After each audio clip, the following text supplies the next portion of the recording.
Здравствуйте. Основная тема сегодняшней передачи – отчет о заседании Расширенного совета, медицинского совета учреждений здравоохранения столицы нашей республики. Он прошел вчера в мэрии. Ну а начнем с отчета о наиболее значимых событиях дня. Здравствуйте. К основным событиям дня я отнесу голосование в Илтумени по кандидатуре Евгении Михайловой на пост вице-президента. Подавляющее большинство депутатов, 57, поддержали представление президента Штырова. Еще 9 депутатов проголосовали против, и один из депутатов воздержался. Надо сказать, что ведь почти таким же оказался расклад голосов депутатов и при голосовании повторном голосовании за кандидатуру первого заместителя председателя правительства. Я имею в виду Василия Грабцевича. Напомню, что на предыдущей сессии он не набрал нужного количества голосов. Да, вот в этот раз расклад был какой? 57 за, 8 против и 1 воздержался депутат. Якутская транспортная прокуратура направила в суд уголовное дело по обвинению гражданина Щербакова в пособничестве занятиям проституцией. Предварительным следствием было установлено, что в конце прошлого года обвиняемый оказывал содействие фирме «Шалунья». В этой фирме обвиняемый работал охранником и водителем. В частности, он развозил 3 молодых женщин клиентам фирмы на выбор на любые адреса и районы Якутска. Кроме того, он оказался и кассиром. За 1 час работы Щербаков получал с клиента 1200 рублей. Только 500 рублей получала сама девушка. А между тем, ведь хозяина этой фирмы милиции задержать не удалось. Да, и он сейчас объявлен в розыск. Да, так что придется в одиночку отдаваться этому наемному работнику. И надо сказать, что случай с проституцией это уже не первый. И о преступлении, о котором ранее рассказывали. Я имею в виду пожирателя кальмаров. Милиции все-таки удалось задержать грабителя продуктового магазина, который каждый раз забирал только морепродукты. Им оказался ранее судимый молодой человек. Осужден он был за дезертирство из рядов российской армии. Однако был условно-досрочно освобожден. И, наверное, нужно обратить внимание на то, что милиция, в общем-то, сомневается в психическом здоровье этого грабителя. Да, и это подозрение не лишено основания, ведь слишком необычным было то, что грабитель каждый раз крал не деньги или спиртное, а именно морепродукты. Да. И в заключение сообщение из зала суда. Верховным судом Якутии удовлетворено заявление прокуратуры республики о признании противоречащей федеральному законодательству и потому не действующей одной из статей республиканского закона о распоряжении земельными участками, государственная собственность на которые не разграничена. По этой статье муниципальные органы лишались права распоряжаться такими участками.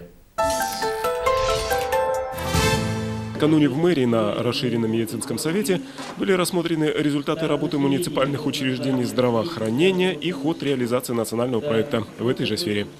Сразу скажу, что не все гладко идет, проблем более чем достаточно, однако по многим показателям положительная динамика налицо, что и отметила в своей оценке замминистра здравоохранения нашей республики. Должна с удовлетворением ответить, что та работа, которая проведена за 2006 год, имеет действительно положительные тенденции. И хотелось бы особо ответить, что ваше обслуживание населения – это 1/3 населения нашей республики. А это краткая иллюстрация ситуации в целом. Структура заболеваемости никак не изменилась за прошлый год. Лидируют по-прежнему болезни органов дыхания. Они выделены синим цветом. Надо сказать, что доля их была бы значительно больше, если бы возникла эпидемия гриппа. Однако вакцинация населения привела к тому, что Якутск уже 6 лет подряд благополучно избегает этой напасти. Посещаемость лечебных учреждений на этой схеме рассчитана с учетом только муниципальных учреждений здравоохранения, и она ниже нормы. Но участники медсовета отдавали себе отчет в том, что на самом деле горожане обращаются за медицинской помощью значительно чаще, если учесть республиканские и ведомственные поликлиники и больницы. А вот как выглядят расходы на наше лечение в пересчете на одного жителя за прошлый 2006 год. Серые столбики как раз 2006 год, а маленькие и голубые – это 2005 год. Как видите, расходы на лечение одного человека в Якутске значительно ниже, чем в среднем по России, и даже ниже, чем в среднем по Якутии. В течение 3-4 лет общая смертность по республике составляла 10,2 показатель был. На сегодня впервые за многие годы показатель общей смертности по республике составил 9,8. И я действительно должна поблагодарить медицинскую общественность города Якутска за ту общую работу, которая проведена, и мы имеем с вами вот такие показатели. Отдельно обсуждалась на медсовете тема лекарственного обеспечения. Проблема острая в связи в том числе и с теми накладками, которые возникли при закупке и доставке медикаментов по всем российским регионам. От 10 дней до 1,5 месяца у нас лежат рецепты в аптеках. Это большой минус всем нам. Но эта проблема стоит и по всей России, но в целом по республике 12 662 рецепта на сегодня не обслужены по программе ДЛО. Это огромная цифра, из них 57% вот рецептов города Якутска. Нынче мы будем проводить контроль ужесточения программы ДЛО, и каждый выписанный рецепт должен быть очень обоснованно, рационально выписан. В верхах уже решает первая проблема финансирования, где-то 40 миллиардов не хватает по России, 16 миллиардов в эти дни выделяют, и роста нам вот вчера, сегодня поставили по отсроченным, так что с завтрашнего дня должно пойти на убыль вот это отсроченные рецепты. Одно из очевидных достижений работы столичного здравоохранения – это неотложная помощь населению.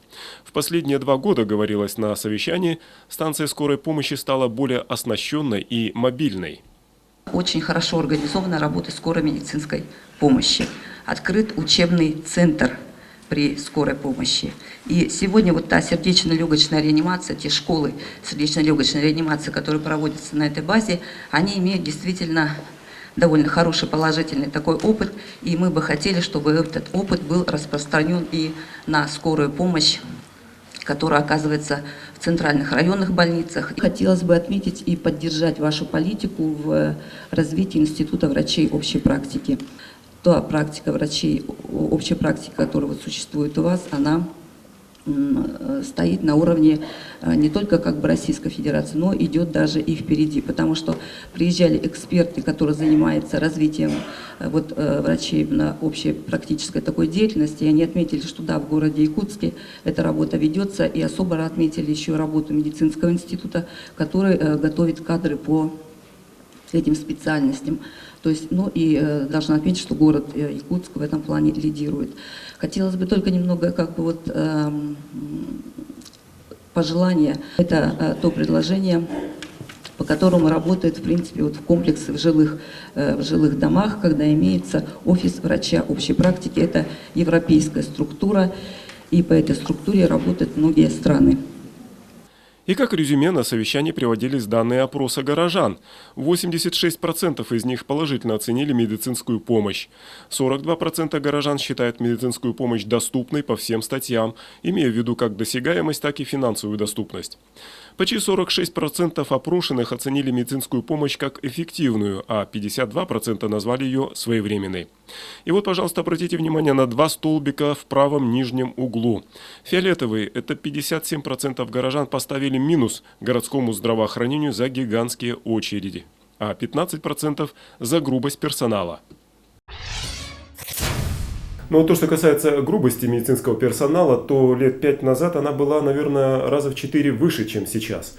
В городском комитете здравоохранения это снижение объясняют прежде всего тем, что персонал стали обучать, я бы так сказал, правилам хорошего тона.